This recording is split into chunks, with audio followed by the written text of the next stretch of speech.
everyone, and a really warm welcome to you all. It's fantastic that you could join us today on, I think, what is the fourth session of our HDR series for this year. And my name's Sue Olovich, and it's a real pleasure to be with you today. I know we're going to have a really interesting and inspiring and insightful session with Beck this afternoon.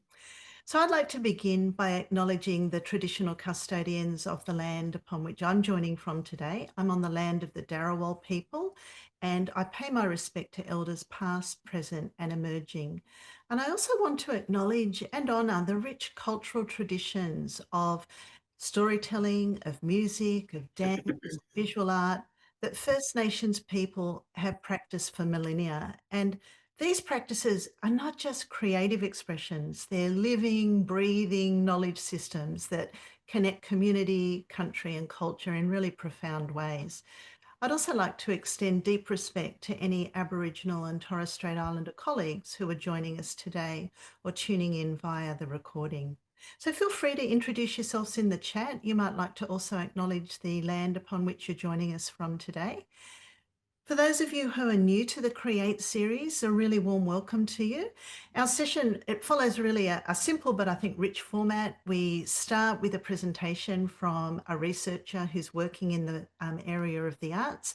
And then very simply, we open up to opportunity for informal conversation and questions afterwards. So if anything comes to mind, you might have a wondering or a curiosity as Beck's presenting today, feel free to either pop it in the chat or note it down, and we'll explore it after she's presented. So it's an absolute pleasure to introduce Beck, Rebekah Palmer. Rebekah is an educator with over 20 years experience working in a range of educational settings. She's worked in primary and secondary settings across both Catholic and government schools in mainstream and complex environments. Rebekah shared her experience at numerous state and national conferences, and for over 4 years, she worked with 4C Transformative Learning Organisation, where she partnered with schools and teachers and school leadership to reimagine teaching, learning and leadership with a 21st century lens. And she's currently an academic tutor at the University of Sydney. Now, last August, Rebekah took us on a journey through her Master of Education research experience. And this afternoon, we've asked Rebekah to return to update us on the completion of that chapter and the beginning of her next academic adventure. Beck, we're so thrilled to have you present for us today. It's like coming home once again, coming in to roost in the nest for a little while. I know that we're going to gain much from your presentation, so I'll throw over to you. Thanks so much for presenting today.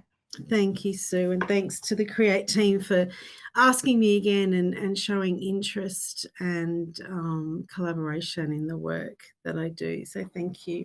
I would just like to extend Sue's acknowledgement of country and just share a place that I live and work and play, and offer a kui mitigar, which means welcome friends to this space.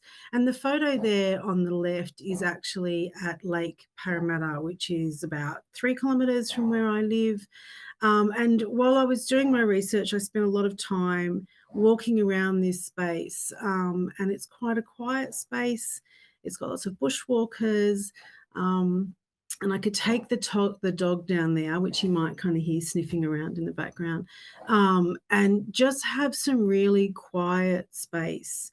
And I found it actually really helpful and really reflective. So I just want to extend an acknowledgement of country to recognise that I have the privilege of accessing this space and recognising the privilege that it gives me. And I want to thank the custodians of the land for offering that, very generously offering that we can go into that space and work and dream also. So today is going to be about this idea of empathy, creativity and power. So last August, I presented in this same space on what was then kind of the middle ground of my research. And I'd had this a bit of epiphany at the beginning of my research that the tattoos that I had tattooed myself with years previously had actually, or were actually, a platform of values that I realized. So literally tattooing myself with my values. And at the time, and I tell the story of when I went to get my tattoos, I was in a pickle and a muddle, not wondering and not being sure about what I wanted to tattoo myself with. And because it was a tattoo, I wanted it to be meaningful and I wanted it to have purpose. And I got into the studio with the tattooist, and the decision came to me just quite quickly. And I had what are called glyphs tattooed onto my arm. I've got them here. And they represent empathy, creativity, and power. And for me, they are values that I literally have tattooed myself with. But I've now realized that going through and in my research, how much I actually put into these values, and seeing them on my arm when I'm working and tattoo, seeing your tattoos kind of there, they do provide a real place and space for me to be courageous in these places and to help me recognize what they can offer myself, but how I offer those things to my learners as well. So part of this kind of realization was when I was doing a Master of Education in Research, realizing the place and the space that these values held. So my research title is called Overflowing the Frame, an autoethnographic study of creative self-efficacy using painting as a parallel mode of inquiry. And that background image there is a work that I created in response to my research. So today we're going to focus on just a few parts of this inquiry, and how they came to be and the purpose that they held and what kind of came in at the end of them. How did I make sense of these things, and why I now think that rigorous self-reflection is really a mode to all inquiry. So the things that we're going to focus on and look at today is we're just going to focus on autoethnographic study, what that is. We're going to kind of concentrate on creative self-efficacy, and we're going to look at painting. And I've used painting as a mode of inquiry for me because it was the place in my art practice where I felt the least confident. So I chose the hardest thing that I could kind of imagine to do to help me parallel the hard active inquiry that I was engaging with as well. So this idea of autoethnographic study, and I've just used a definition there by Adams and Jones, and they talk about autoethnography as an approach to doing and representing social research that uses personal experiences to create a representation of cultural experiences, social expectations, and shared beliefs, values, and practices. So when I started to do and think about going into doing my Masters of Research, I had another idea. And in conversation with my supervisors at the time, my lead supervisor, Professor Robin Ewing, suggested that I do an autoethnographic study. I refused at first because I didn't feel confident enough to do that. I didn't feel that my story or my experience had enough value to share in that particular way. And it took me a long time to kind of reconcile her advice. And there was a real duality in the experience. My heart understood that that was a great way to go. My head didn't catch up for a long time. And so it was really a place that I had to work through and really, really struggle with, in a way that it had to make sense to me before I could kind of depart on that journey down. So looking through that lens and using the ideas of Adams and Jones, they also talk about this ethical consideration that we have when we need to go into autoethnographic study. And it was something that helped me reconcile that this was a good approach for me to take in my research. They say the complexities that arise in autoethnography's blurring of fieldwork and life, inside and out, past and present, and underscores the importance of attending to the relational ethics and aesthetics of fieldwork.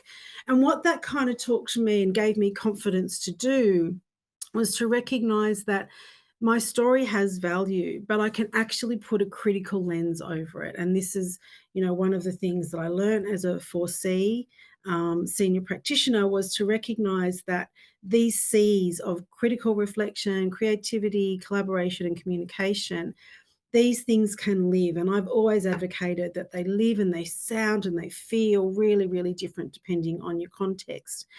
And I think it wasn't until I kind of started seeing and understanding and really knowing in myself how they kind of came together that I felt confident that having a methodology that was based on my own story could still have value, but could still have a really critical and rigorous edge in research. So I think this idea around when we're going into research and when we're exploring methodologies, it's got to sit in your body and you've got to really, really understand it. And you've got to have confidence that even though you might not know where or what is going to come from the research, that what you bring to it and having that critical lens over it can still offer and have great value. And so once I started to kind of feel confident in this idea of doing an autoethnographic study, I started to then realize that my story and my experience and my practice as a teacher and as an emerging artist actually did have a lot of rigor, and it actually had a really rich platform from which I could build from. That ironically gave me more confidence to go forward and look at this idea of creative self-efficacy.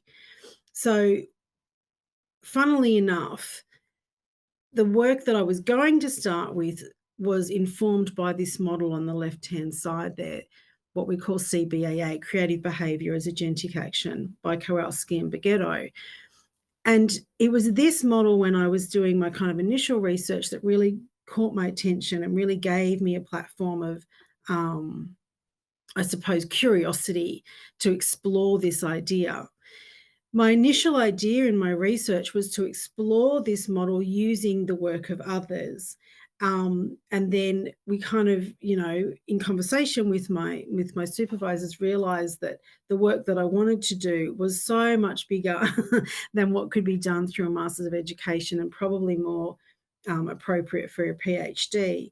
So our methodology and our own thinking started to kind of emerge that why don't we look at this in my own practice first, and then move into a PhD where I can see how and what and how this works and lives in other people's practice. So we started to design our own kind of methodology in a way.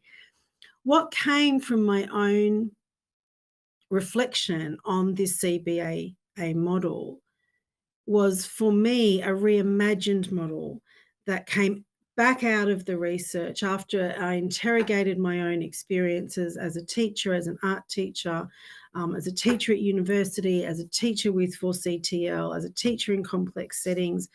I started to kind of understand much more critically and with more clarity where and how my own creative self-efficacy sits and what that looks like. And again, that wouldn't have been fully realized without the study, the methodology of having an autoethnographic platform. So this idea of creative self-efficacy, while I knew what it was as an artist, a creative person, I kind of felt I had a strong understanding of it. It wasn't until I started to unpack it and really put it through some rigorous interrogation using the CBAA model that I started to recognize that, yes, this model is fabulous. And what Kowalski and Beghetto say about it and the research that they've got behind it is excellent. But I started to reimagine it based on my own experiences. And so this modeling on the right here is how I reimagine it based on my own experiences. One of the things that became really, really important to me in the exploration of this idea was that creative behaviour as agentic action, I wanted to frame it, creative behaviour is agentic action.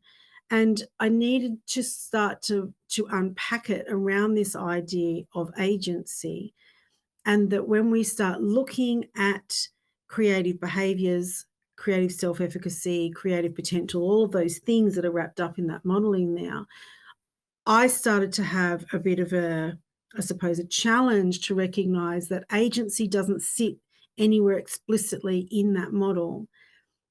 And for me, that became problematic. I wanted to have agency explicitly in and included in that modeling. So I started to play with, reimagining what creative efficacy looks like and how it is informed by agency. And so this, what's on the right there, the blue, is my offer into recognizing where and how agency sits in creative self-efficacy and its importance. And of course, we know that the research shows us that once we start to recognize agency, we can't recognize it or talk about it without recognizing that there is a co-agency that needs to exist, that we don't walk through this world and we don't walk through experiences on our own. There is always some form of interaction with others. And it's this, either this environment or this interaction, that we start to really realize that that's where agency is built. And so it became much more clarified for me that agency cannot live or exist unless it is in a co-agentic environment. And so this idea of agency and co-agency started to really become quite prominent for me. And especially as a teacher, I have always tried to have a practice that is collaborative and in unison with my students and with my learners. This helped me understand that relationship in a completely new way. So it really started to help me understand with a much more rigor, or in a more rigorous way, that what I knew and my intentions around what I wanted to do as a teacher actually have far more benefit than I had actually realized through down the line. So this idea of agency and co-agency wrapped up in kind of this creative efficacy bow really started to help me understand my own practice as a teacher. And through that autoethnographic lens, that was quite challenging at times. I had to remember myself as a young teacher and remember the things that I had done that maybe I didn't feel comfortable with, that I didn't feel confident, that I didn't feel like I had necessarily done the right thing by my learners, but I had done the right thing by myself as a young teacher. And so there's a combat. There's almost, it's combative in a way sometimes, that young teacher experience. So there were some things that autoethnographic space brought up for me that made me feel like shame at times. It certainly made me feel and question, some things that I had done in the past. But it also helped me reconcile, and it also helped me find a place where I could be reflective and critically aware of what I was doing, and recognize that I no longer had those processes or practices in the classroom, and that I know with much more intention and clarity now what I want to do and why I want to do things. So on the next slide, I've just popped a little quote out of from my master's thesis, and it says, if we consider even this experience, and I'm talking about my experience as an emerging teacher, through the lens of creative self-efficacy, it is once again agency directing and influencing. The commitment I made to myself to complete this inquiry means that I have to be aware of and regulate my behaviour to ensure I meet my goals. It is agency that is the spark, trigger, and enabler of my creative self-efficacy.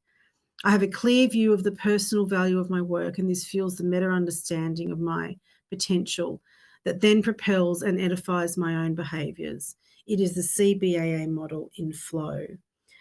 And so when I was able to kind of reimagine what this CBAA model looks like, and you can imagine, as anything, this model that I'm showing you here had many iterations, and it certainly didn't look like that when it started. And I needed, the voice of others in it to help me kind of reconcile and really challenge my thinking, and offer it to others so that it made sense to others also. And so when I was designing this, my work with the 4C team had quite a huge influence, because For each of the C's, there are what we call coherence makers. And when I'm working with those coherence makers, I imagine them as moving mobiles. I imagine them as parts that are interdependent of each other, but wholly reliant on each other as well. So when I was designing this one, I kind of imagine it dangling from the ceiling, like, and blowing and turning and moving in the wind.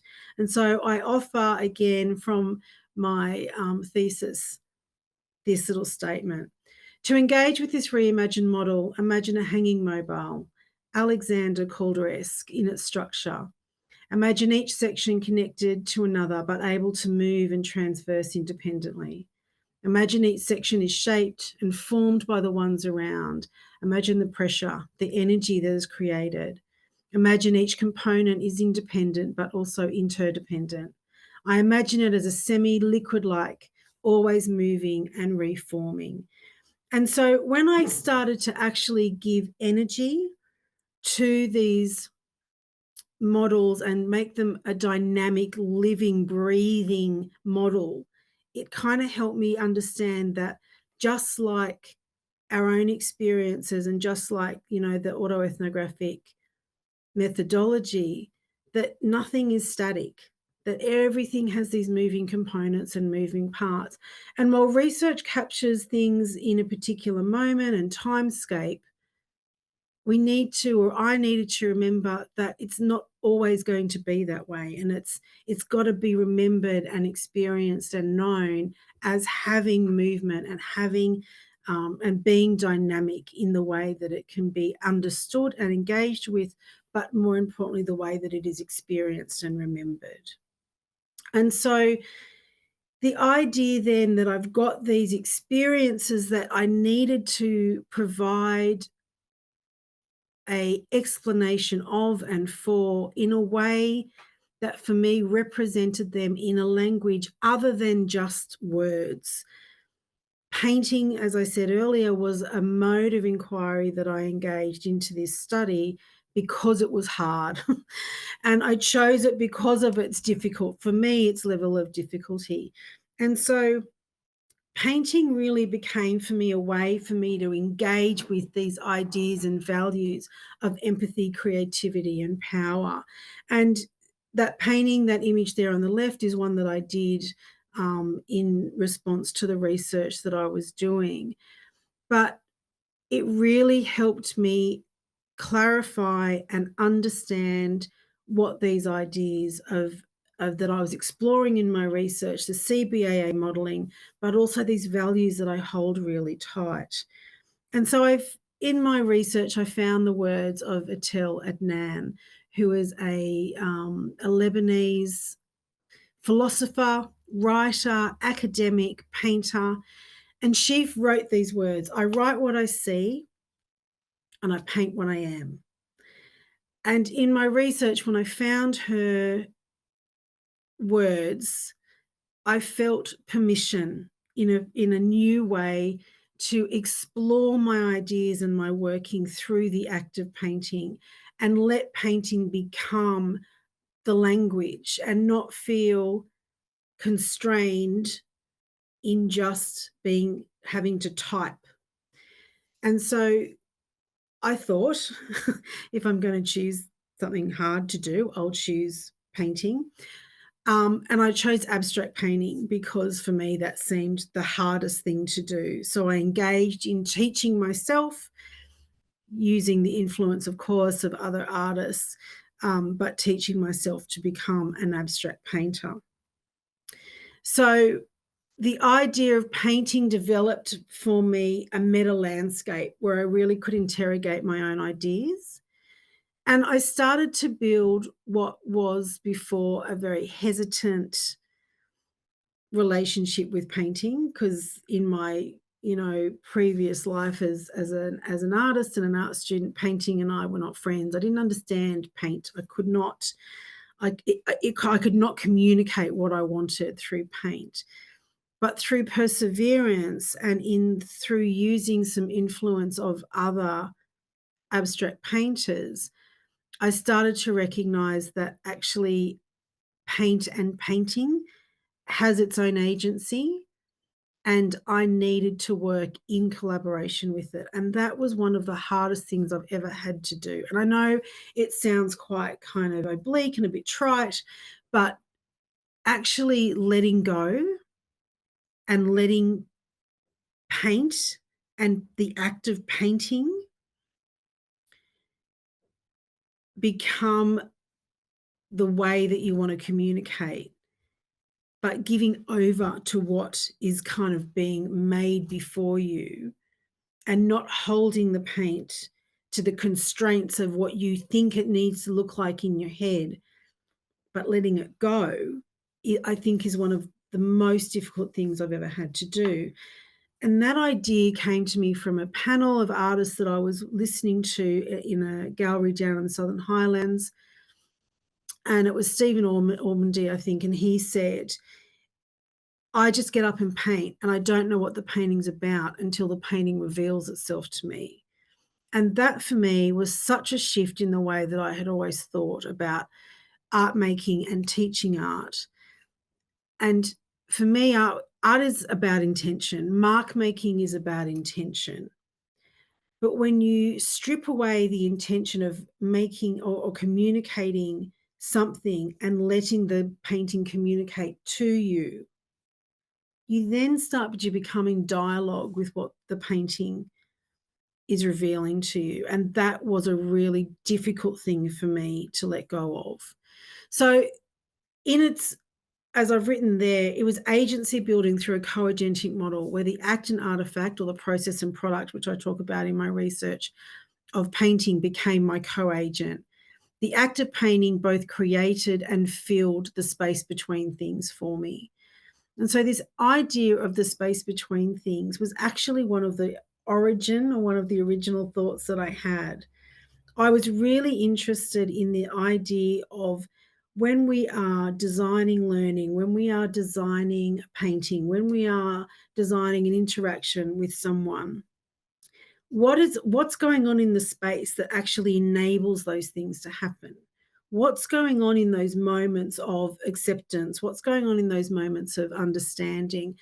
And that's how the CBAA model came into my kind of point of view, because I started to see that through that modeling, through the explicit clarification of those things happening, those are the things that are happening in the space between.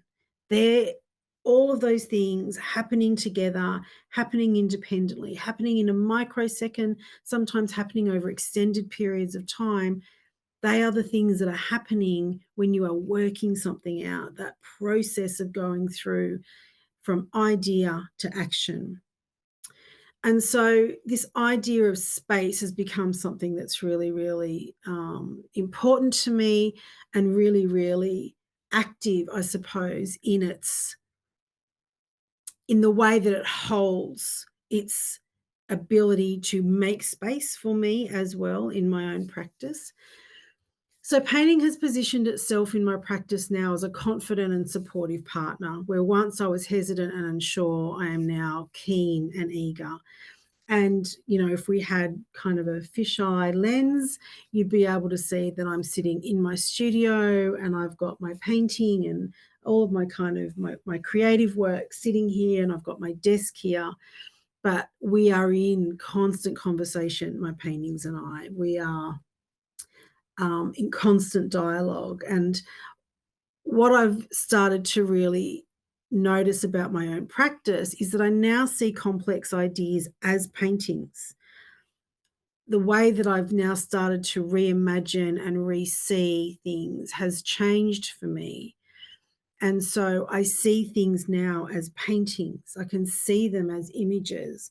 And while I might not always be able to paint the image that I see, it's the something that kind of gets my practice going, especially when I'm trying to make I'm trying to understand, or I'm wrestling with an idea, and I know that I'm not quite there yet, and I need another way of exploring and interrogating the idea. Painting is the thing that really gives me that language. And when we're talking about painting, we're talking about a way of mark making. And mark making, for anyone who knows me or has spoken to me or has indeed, had me as a facilitator of their learning, I use arts-based practices in my own teaching practice. And so painting or mark making is a way where we can just get all of that kind of fuzzy, all of that process making out of our head and out onto something where we can access it with ease. We can be more critical of what we're thinking, but we can then invite others into the place with us. We can create the space where others can also come into the space. And so painting for me started to become the way that I communicate with myself. But more than that, it became a language, and painting and the act of painting, this process and product of art making, really started to help me, and still does, provide me with language. It is a way of communicating.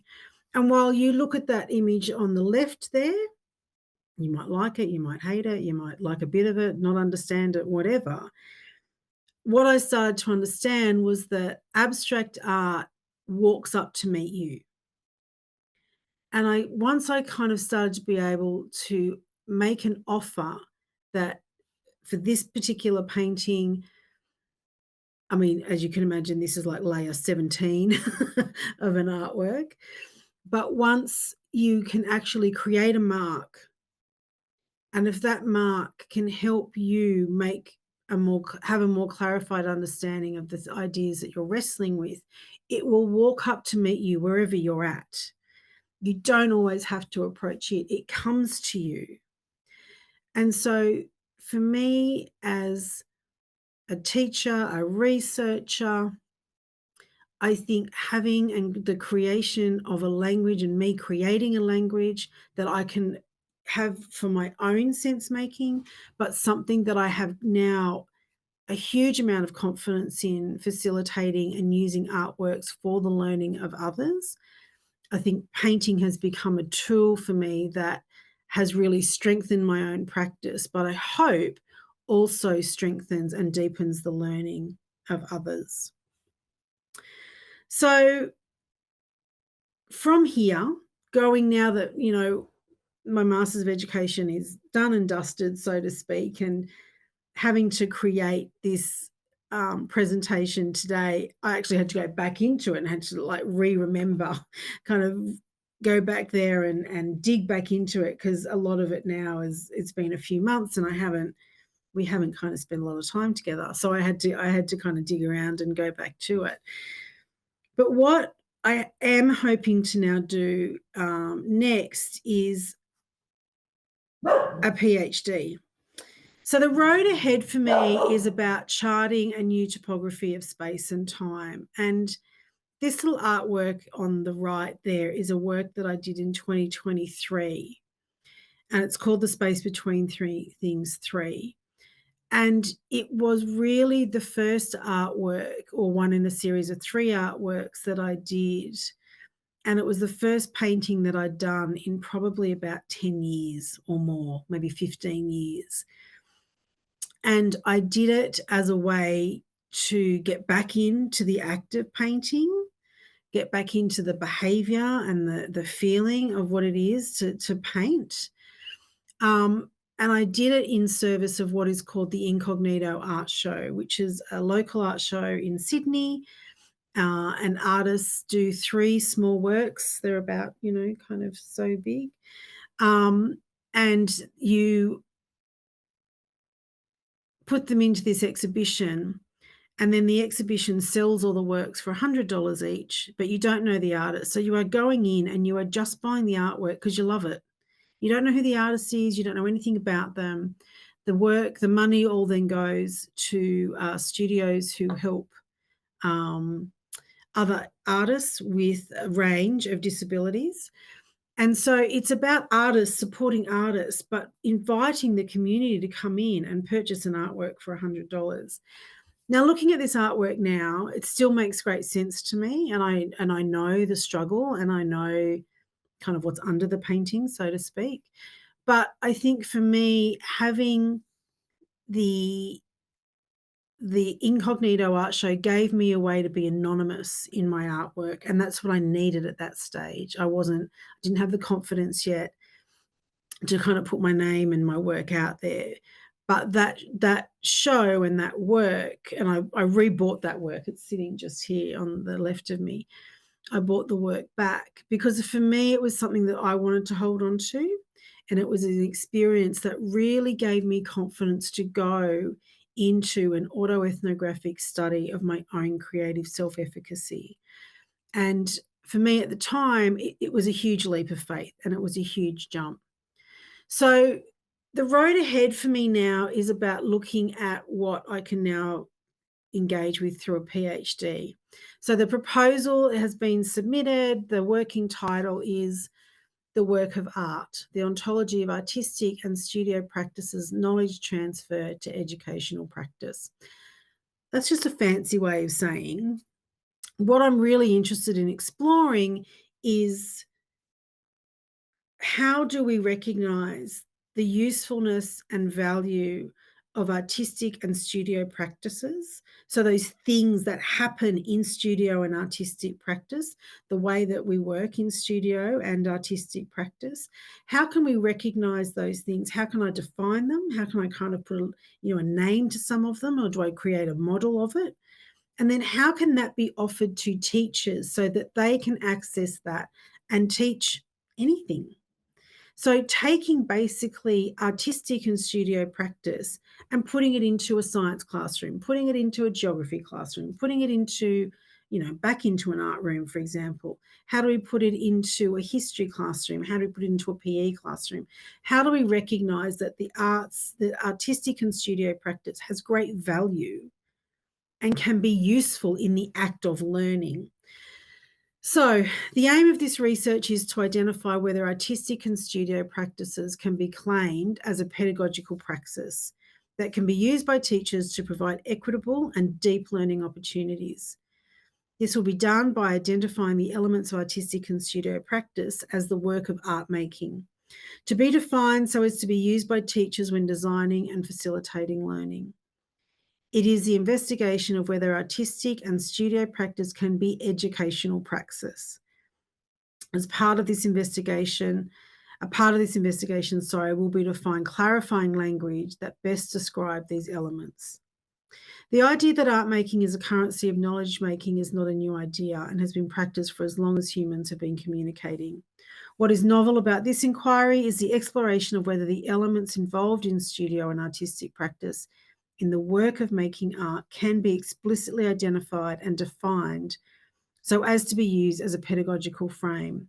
This study aims to explore arts-based research alongside artistic and studio practices in classroom settings.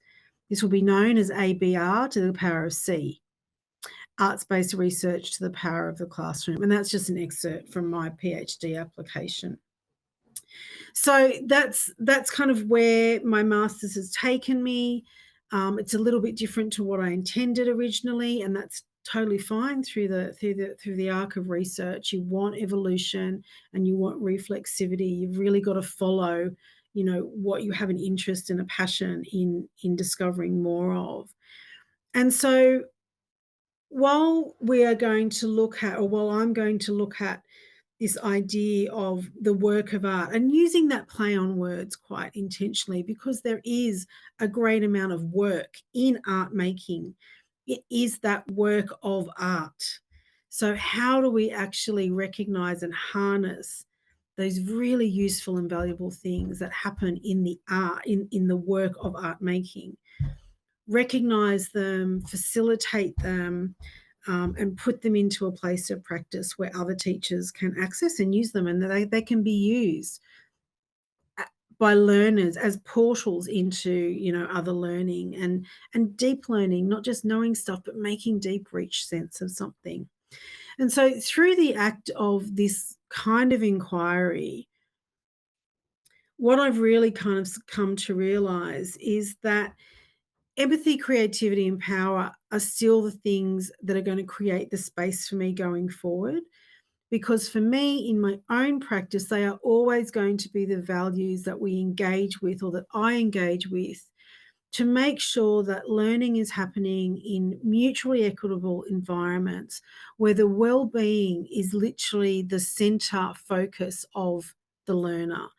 Because we know that without a well-being, nothing else can happen. So if arts environments and arts rich pedagogies can actually engage and provide a space for learners to be well-beings so that other learning can take place, then, for me, that is a place where empathy, creativity, and power can still really have great usefulness and value. So that's it for me. I'm just going to stop sharing my screen. Beck, thank you so much. What an inspiring presentation. I can see there's already some curiosities and some questions in the chat, which we'll explore. For those of you who are keen to hear Beck speak a little about her master's research journey, the Create YouTube site also has last year's presentation where she unpacks her research journey in detail as well. So if you're interested in hearing more about her earlier research journey, you're very welcome to go and revisit that recording. Beck, we've got a curiosity here from Jamie, and Jamie's saying, I'm curious about the role imagination and in particular, imaginative practice plays at a meta level. For example, Mm, imagining yourself, reimagining your past selves, reimagining research, reimagining painting. mm. To that? I think the idea of imagination is, for me anyway, a really, really integral part of that CBAA modelling. And when you look at the idea of how imagination, and Kowalski and Beghetto talk, they have different words, but they're talking about this idea of how we perceive ourselves. And so we talk about this idea of creative confidence, like creative efficacy and creative confidence, but also creative potential. And so when we start to recognize that we can imagine ourselves in those places and we can imagine ourselves in those acts, that actually that is a fuel for what creative efficacy is and how it's built and how it's informed. So the idea that we have creative confidence, creative potential, and the way that imagination informs those things, they are all like the little buildings, blocks, and steps that engage and enable your own creative self-efficacy. But the idea of imagination is, it's really important, but it's more, I mean, it is, of course, it's important, and we know that through the work that we've done, Jamie, together, we know that it's hard. It's really, really hard because we want it to be valuable and we want it to be useful. And I think for a lot of adults, particularly, we don't put the value of imagination into that because it's something that we kind of see that young children do. That's more in a playful kind of a space. But when we can actually recognise it through some more engaged and rigorous research, and if we give it other names, then I think it can sometimes help people in a meta way reimagine what imagination can be. Thanks, Does Beck. that answer the question, Jamie? Yes, you've got a thumbs up there. Wilma or Prue or Kirsty, if there's anything that you'd like to ask, or if there's a comment that you'd like to make, feel free just to unmute. While people are thinking, I'm curious, Beck, you talked about the spaces in between, and I know that was featured really prominently in your master's thesis work, Mm, and how painting was a way of exploring some of those spaces. I'm mm, interested. as you're moving, and I guess you're in another space at the moment, aren't you? Mm, That space in between your master's and your PhD mm, research. And I'm curious about whether painting is going to journey with you as you move from your autoethnographic study into something that's going to be bigger and broader. Whether mm. the painting is going to journey with you or whether it's going to be reimagined in a different way. Yeah, it's a great question because I've been playing with how painting kind of, I suppose, does she have a cameo in this PhD, or is she, is she coming along? She'll be with me along the journey, Mm, because it's now I feel I've established painting as a way that I need to kind of ideate.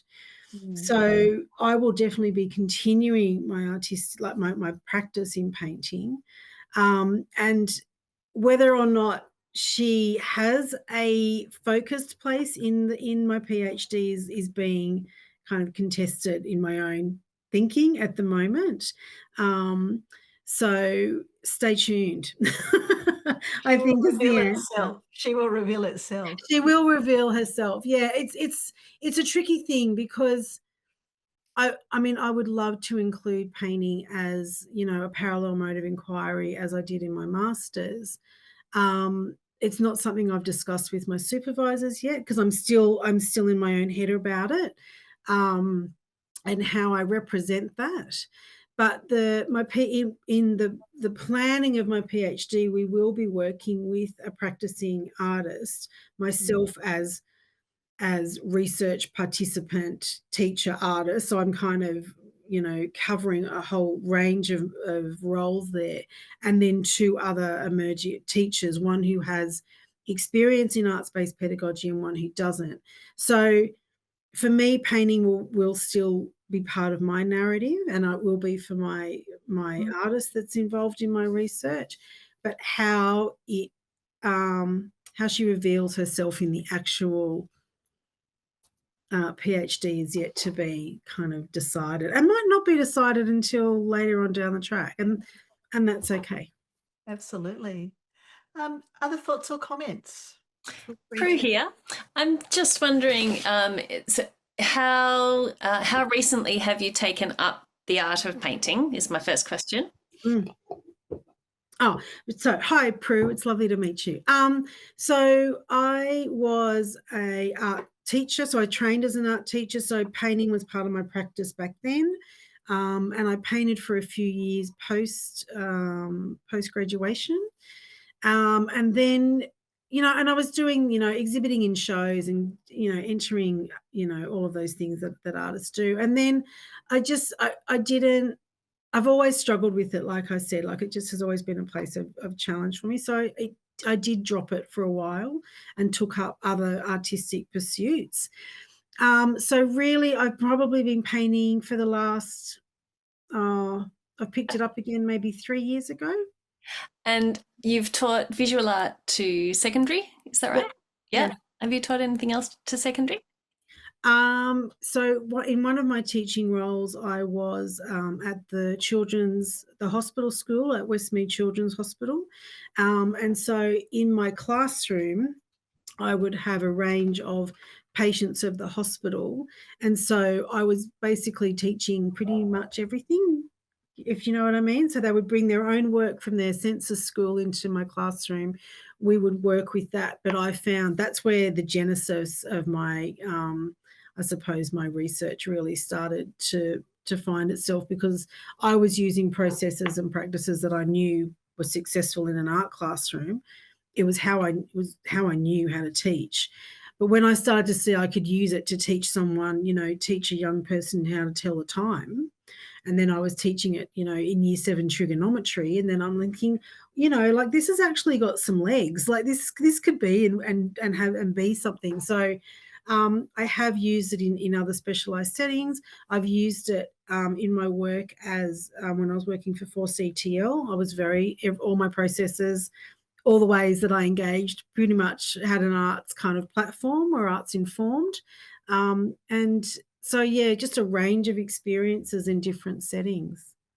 Awesome. I'm a music teacher and yeah, I'm Oh, using music to, teach wherever I can, whether it's my own children at home or kids in the classroom or the neighbours or whatever. But it's fascinating just tracking all the bits of the past that's made you who you are now, and how many of those you're managing to weave into your academic endeavours. I think it's fantastic. Well done. Oh, thanks, Prue. Well, I have a really great experience with one particular music teacher that I was working with up in Nimbin, and he had this kind of epiphany in a session that we were in, and he was teaching guitar, I think, to year 7. So he was kind of like, oh goodness, it's a bit of a challenge. And then he had this moment where he realized he could actually make the students be the notes, and that they could walk around the classroom, and that they could build melody, and that they could write their own music if they were each a note. And having that moment with him, I still remember the look on his face, and it was almost relief that he'd found another way, another language in which he could communicate with his young year 7 students. It's gorgeous, Prue, gorgeous. Any other thoughts, curiosities, comments? Hi, Beck. I've just loved hearing your presentation. I'm in the car. That's why I've kind of been on mute and you can't see me. Thanks, yes. But the coherence maker that you beautifully developed, will that have a role in your PhD? Great question. Probably yes. I mean, she might just have she might be like a supporting act, a supporting cast member. But I think for me that modeling of what creative self-efficacy looks like, for me, that's going to kind of stay with me for a long time. I feel for me, it's a great tool, and it's a way that I make sense of creative self-efficacy. So it will more than likely be shared with the artists and the teachers that I'll be working with, to hopefully be reimagined and have a new life in their own practice, and for them to, take it apart to rebuild it as well. So yes, let's say yes to that, Kirst. Yeah. Well, will some of those teachers be people who are kind of rookie artists, or will they all be experienced artists? So the practicing artist that I'm be working with is an established practicing artist. She's got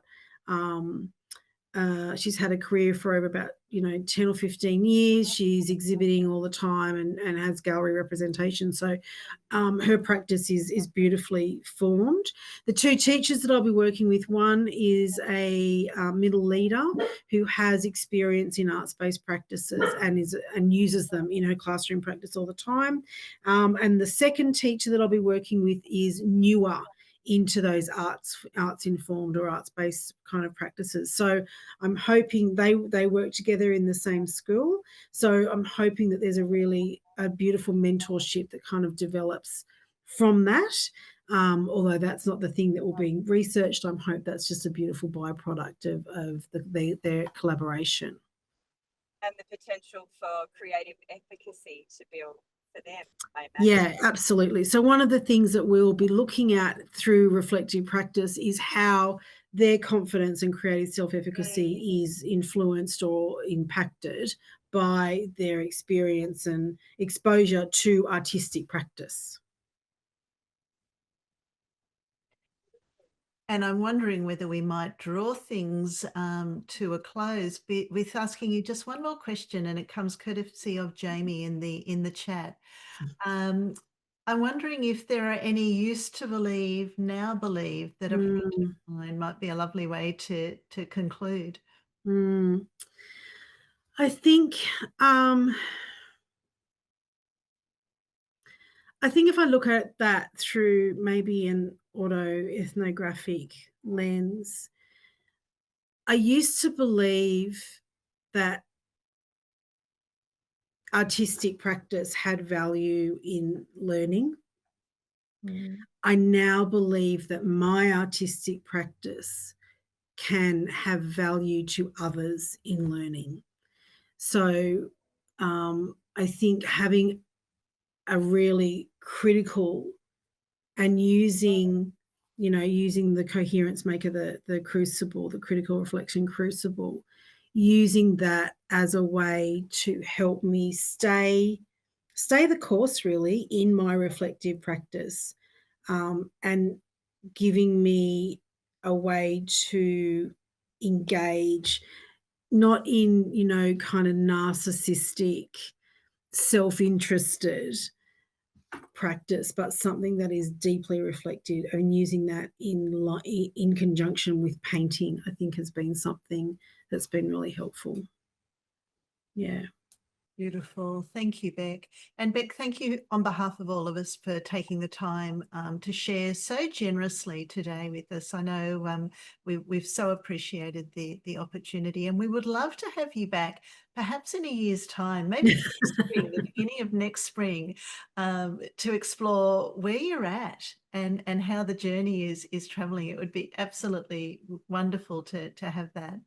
For those of you who would like to join us next month will actually be our last HDR Create session for the year, and we're going to be holding that on Thursday, the 16th of October at 4 p.m.